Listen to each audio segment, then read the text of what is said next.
짜증이 나는 이유는 되게 다양해요. 짜증이 나는 이유는 우리가 이 삶을 살아가면서 되게 많은 것들을 새롭게 체험을 하고 뭐 시도를 하고 만들어내잖아요. 만들어내고 그걸 얻기도 하고 그러잖아요. 결국에 삶이라는 거는 한마디로 말해서 우리가 원하는 것을 체험하거나 얻거나, 체험한 것도 어쨌든 간에 소유의 개념이죠. 우리가 원하는 것을 체험하고 얻는 것의 연속이에요. 난 저걸 원해. 저기로 가. 난 저 사람을 원해. 저 사람이랑 친해져. 나는 이 일을 원해. 이 일을 해. 나는 이런 체험을 원해. 그런 체험을 할 수 있는 곳으로 가. 뭐 이런 식으로 사람들은 어쨌든 간에 본인이 원하는 것을 뭔가 갈망하고 그 다음에 그걸 얻어내고 이 과정을 살아가면서 무한히 반복하거든요. 사실 우리의 삶은 끝없는 쟁취의 연속이라고 봐도 무방합니다. 그래서 우리가 삶을 살아가면서 계속해서 우리한테는 무언가 원하는 게 생겨요. 문제는 우리가 원하는 모든 것을 가질 수 없는 환경에 우리가 놓여 있다는 거예요. 우리는 계속해서 좌절하고 실망할 수밖에 없어요. 왜냐하면 우리는 무한하게 꿈을 꿀 수 있는 반면 우리가 가질 수 있는 건 굉장히 제한적이기 때문이에요. 가질 수 없는 게 훨씬 많고, 그리고 어떤 것들은 가질 수 있는데 시간이 오래 걸려. 그리고 어떤 것들은 가질 수 있는지 없는지 불확실해. 그렇기 때문에 여러분들이 짜증이 나는 거예요. 내가 무언가를 원해? 근데 그걸 가질 수 없어. 짜증이 납니다. 내가 무언가를 원해? 근데 그걸 가지는데 시간이 걸린대. 짜증이 납니다. 내가 무언가를 원해? 근데 이걸 가지려면 노력을 해야 된대. 짜증이 나요. 왜 내가 대가를 치러야 되냐 이 말이야. 왜 내가 기다려야 되나 이 말이야. 근데 심지어 내가 무언가를 가질 수 있는지 없는지도 모르는데 그거를 가질 수 있는지 없는지를 확인하려면 노력을 해야 된대. 그럼 여러분들은 더 짜증이 나요. 확신도 못 하겠는데 내가 왜 노력까지 해야 돼? 자, 근데 이 상황에서 여러분들 더 짜증나게 하는 일들이 일어납니다. 나만 잘하면 이걸 가질 수 있는 줄 알았는데 주변에 어떤 사람의 그런 방해 공작 아닌 방해 공작 때문에 어떤 사람이 주변에서 얼쩡거리고 여러분들 도움을 요청하고 또는 여러분들의 일에 지장이 생기게 하면 여러분들은 그 사람에게도 짜증이 나요. 자, 그래서 그 사람한테 짜증을 쏟아내고 그 사람을 치워버렸어. 치우고 싶은데 치울 수도 있고 치울 수 없을 수도 있어요. 못 치우면 더 짜증나지. 근데 어쨌든 간에 치웠다고 쳐봅시다. 그때부터 또 일이 잘 풀릴까? 그건 아니에요. 자, 이제 이 일이 될지 안 될지도 몰라. 불안하게 또 짜증이 나는데도 난 노력을 해야 되니까 더 짜증이 나야 돼. 또 기다려야 되니까. 근데 거기서 플러스 내가 열심히 하지도 않아. 나라는 사람이 이렇게 할 수 있다. 요 정도 100% 노력을 할 수 있다라는 인지가 되어 있는데 그 인지만큼 내가 100% 실력 발휘를 안 하는 것도 짜증나는 거야. 그리고 심지어는 이런 짜증을 내는 자신에게도 이 짜증 자체에도 짜증이 나. 여러분도 이럴 때 있을 거예요. 내가 뭔가를 원하는 게 있는데 그 원하는 게 잘 안 됐어. 짜증이 났어. 근데 거의 다 왔거든요. 근데 짜증이 극도로 치닫다가 어느 순간 자기가 그 일을 그르쳐버린 경우.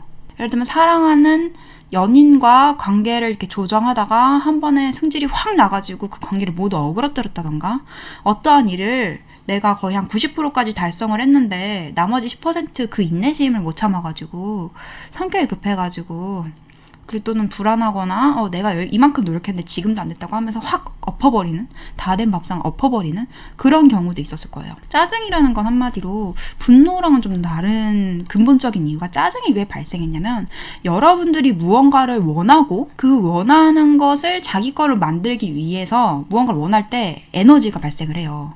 의도가 발생을 한다고.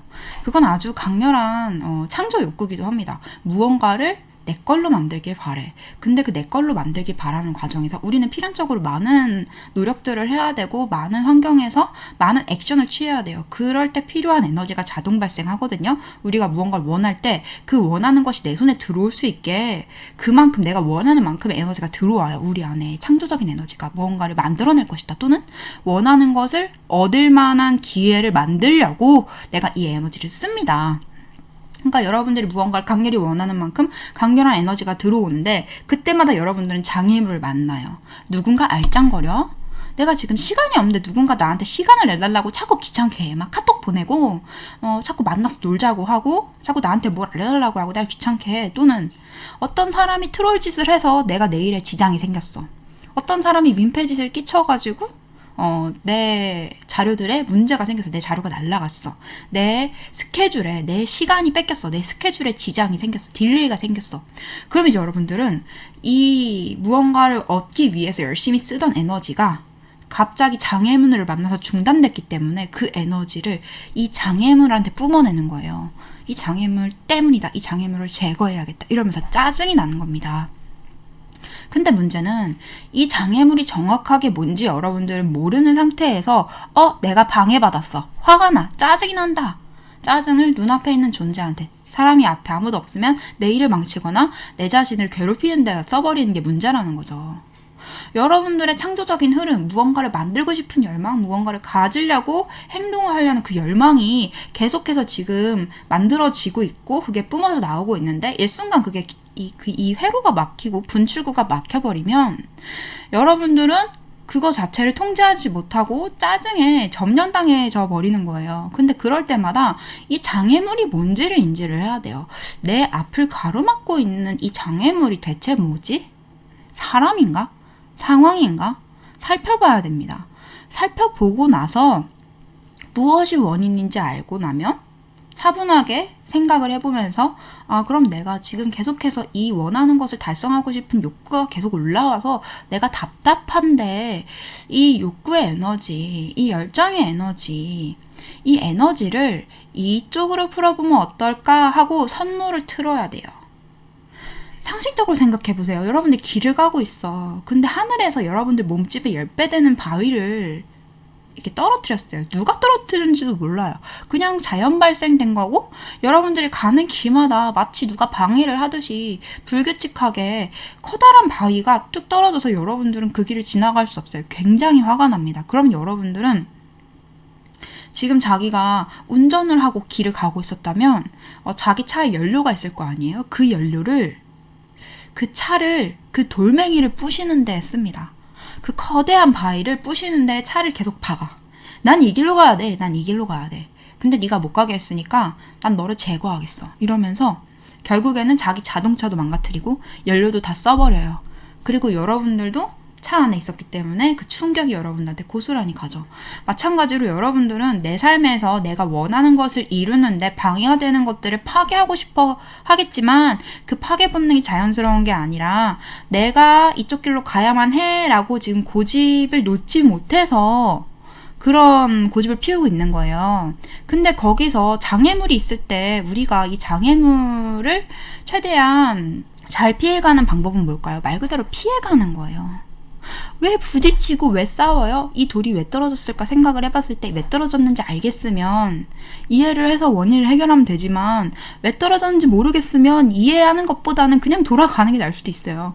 그냥 옆으로 돌아가면 빠른데 또는 어쩌면 그 길이 정답이 아닐 수도 있어요.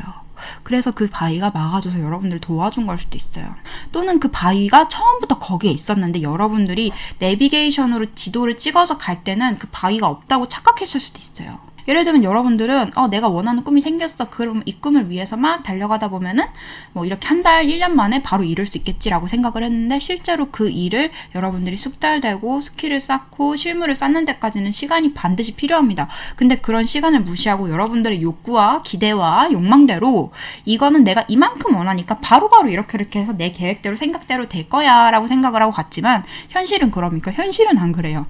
여러분들이 아무리 애를 쓰고 화를 내고 승질을 내도 안 되는 건 안 되는 거야. 기다려야 되는 게 있을 수 있어요. 그런 것들은 힘을 뺄 필요가 없어요. 그 연료를 아껴서 문제네.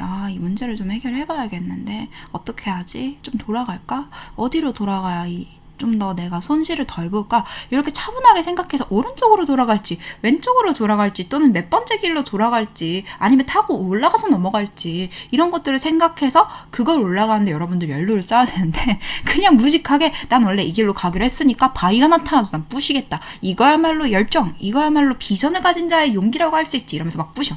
그런 예로 여러분들은 자기 꿈에 방해가 되는 사람하고 싸웁니다. 그냥 꿈을 이루면 되는데 자기 꿈에 동의해주지 않고 자기한테 모욕감을 주는 사람이랑 막 토론을 해.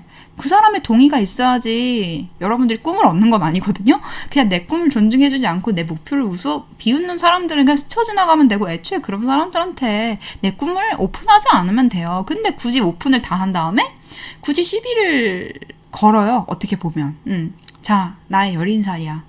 어때? 멋지지? 누가 멋지다 해주겠습니까? 그냥 뭐 심드렁해요. 그러다가 여러분들한테 언짢은 얘기들을 할 수 있어. 그럼 여러분들 발끈하겠죠. 그러면서 막 싸워. 마치 내가 이 사람을 설득시키면 내가 내 꿈에 한 걸음 다가와진 것 같다는 그런 착각을 하면서 막 싸우는데 여러분들이 열심히 싸워서 승리한다고 해도 여러분들 꿈에 한 걸음도 가까워지지 않았어요. 그러니까 나의 분노의 에너지, 짜증의 에너지, 나의 이런 투지를 사람이나 엉뚱한 환경에다가 내가 쏟아부으면 손해라는 거지, 손해. 그리고 어떤 종류의 싸움이든 싸움이라는 것 자체는 남는 게 없어요. 서로만 파괴시킬 뿐이야. 그리고 남는 건 아무것도 없어. 상대를 인신공격하고 내가 인신공격 당하고 내가 결국 이겨도 나도 이미 인신공격 당한 상태고 내가 상대를 상을 입히면서 내가 나한테 굉장히 끔찍한 말을 들려줬어. 그렇기 때문에 여러분들이 상대방의 행동을 교정해야 되는 경우가 아니면 솔직히 언성을 높이고 싸울 필요는 없어요. 당신이 이렇게 하면 안 될 것 같은데 조심해주세요 라는 말은 언성을 높이지 않고 차분하게 말할수록 좋고 차분하게 충분히 의사를 전달할 수 있고 상대방의 입장에서도 이성적으로 말하면 이성적으로 듣거든 또. 하고 싶은 게 있는데 현재 내가 못하고 있는 상황, 못할 수밖에 없는 상황도 짜증나는 것 같아요. 그것도 이따 다 얘기해드릴 겁니다.